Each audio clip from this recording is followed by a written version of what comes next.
Hello viewers and welcome to your favorite football show on TV, Extra Time, the show that gives you the best of humor and information around the world of football. My name is Samson Loide Elpinspe and I'm going to be your anchor for today's episode of the program. And we've got loads in stick for you, ranging from the news segment to the celebrity fan segment, where I have in the house a celebrity who is the fans' favorite and is actually going to show us the sporting aspect of his life, the footballing aspect of his career. We also have the halftime segments where we're going to show you the various clips of the celebrity in the house doing his footballing thing. You never could tell. You see the likes of Two-Face, the bands of this world. You think, oh, they know his music. Oh, come on, don't dull. They also know how to do the game of football very well. And after that, we would also have the goal fever segment. I'll show you various goals across the league games in Europe. And finally, it's going to be the final whistle where we'll be concluding. But don't go anywhere. Sit back.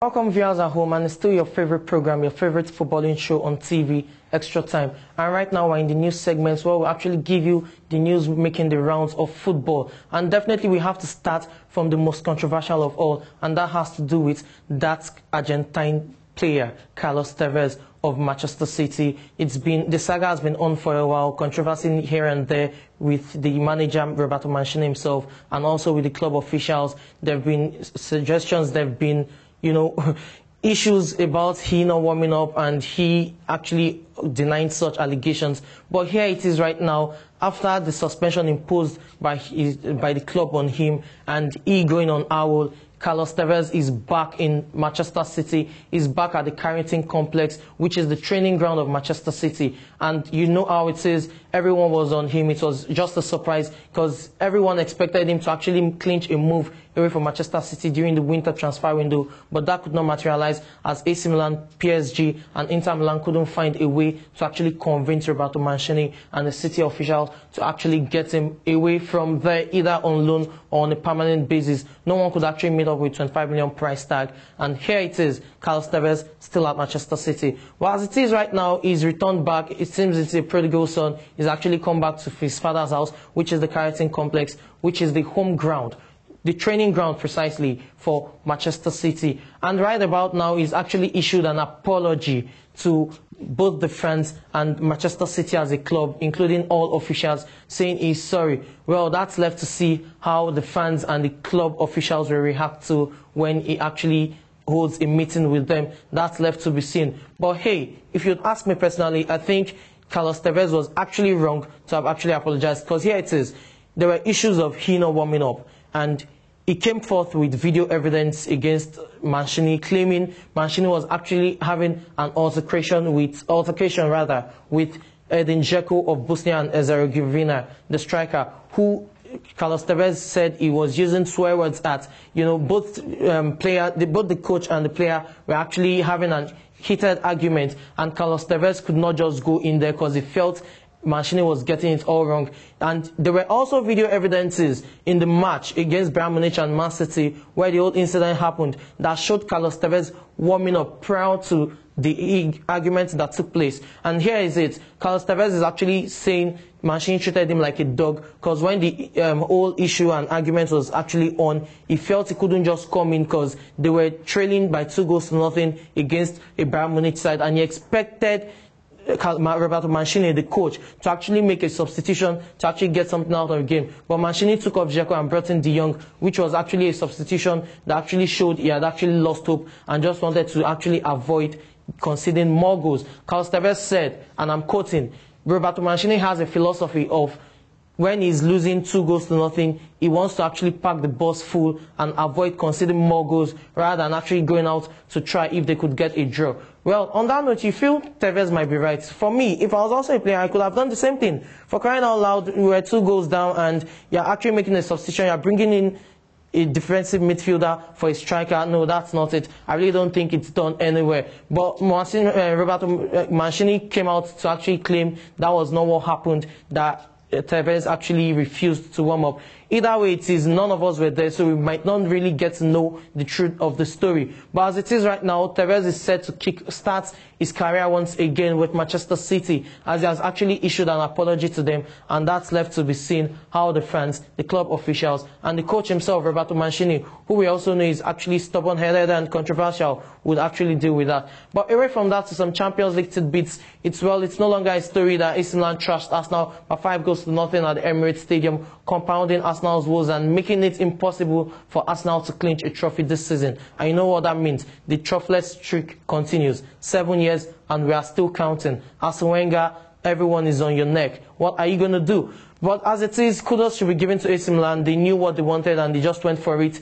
All they needed to do, following the 4-0 emphatic win at the San Siro a fortnight ago, all they needed to do was just hit on the counter. They sat back and was hitting on the counter. And when you have a Ibrahimovic who holds the ball well, who links up with the likes of Robinho and Pato, who could use their pace and exploit poor spaces, what do you expect? AC Milan could nick that. And once the first goal got in, I mean, Arsenal knew they were just out of the competition and AC Milan were through to the quarterfinals. Also to the match between Napoli and Chelsea, I knew beforehand that Chelsea were not going to make it. 3-1 it ended. Home and away 6-2 aggregate. Napoli victorious. What else can you say? The attacking trio of Amsic, Cavani and Lavezzi is simply splendid. The Chelsea back foot couldn't cope with the pace and the dexterity at which these players actually combined well to actually, get the goals for them. For Chelsea, it's actually a sad one. For Andre Villas-Boas, the problems are just compounding daily. There are issues of players not supporting him. There are also issues of some players being against him in terms of packing themselves as a group to actually make more of a team thing. Well, how it is going to pan out, we don't know. But you expect Abramovich, I mean, the billionaire, the Russian billionaire, who is the Chelsea owner, is not going to be patient enough to actually give Andre Villas-Boas another season. And you expect Andre Villas-Boas to actually lose his job.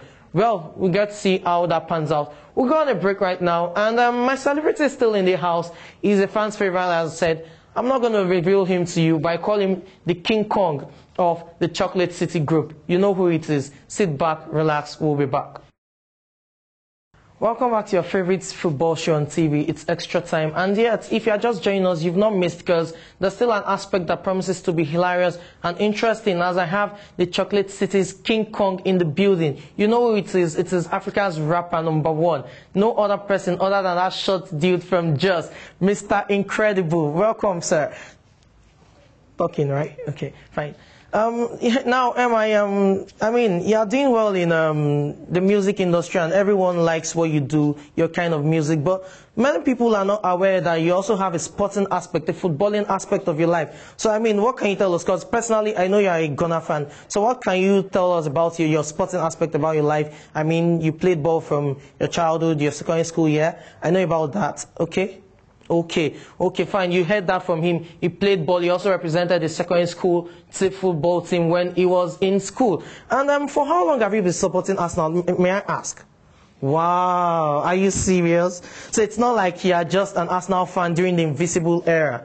Wow, you heard it from him, 13 years, and he's still counting. Should I ask a question?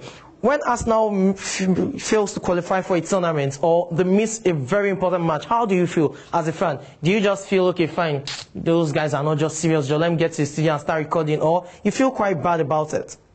Wow, he's indeed an Arsenal fan. He's not just a fan for the sake of the success. He's actually a fan because of the passion he has for the club. And lastly, before you go, I know we have some clips that would actually show to the viewers at home who would actually see, your footballing skills, because you're not just incredible on the mic. I know you've also got some incredible feet that could actually juggle the ball and play good football. But if I might ask, have you ever traveled out of the country to watch Arsenal specifically, perhaps a Champions League game? Wow, you've not tried that. You should actually travel out for the passion. There's so many people who are actually hoping to be in your shoes, to actually be as influential or have the affluence as you have, to be able to travel abroad and watch their teams play. But anyhow, it's been a pleasure having you around. I mean, that's the footballing aspect of Mr. Incredible, the Chuck City's King Kong. And right now, we'll go on a short break where we'll show you some video clips of MI. Most of you do not know he knows how to juggle the ball, if not better than Ronaldinho. You see some clips of him when he was playing the ball. He played against 2-3 of his friends, and it's for you left to judge if he's actually a good footballer. We'll be back. Wow. Did you see that? I mean, the dexterity at which he was juggling that ball was simply awesome. And me, myself, I was actually amazed in studio and I was carried away by the whole juggling of the thing. I wish I could just lace my boots right now and actually get on the field of play to also show my skills.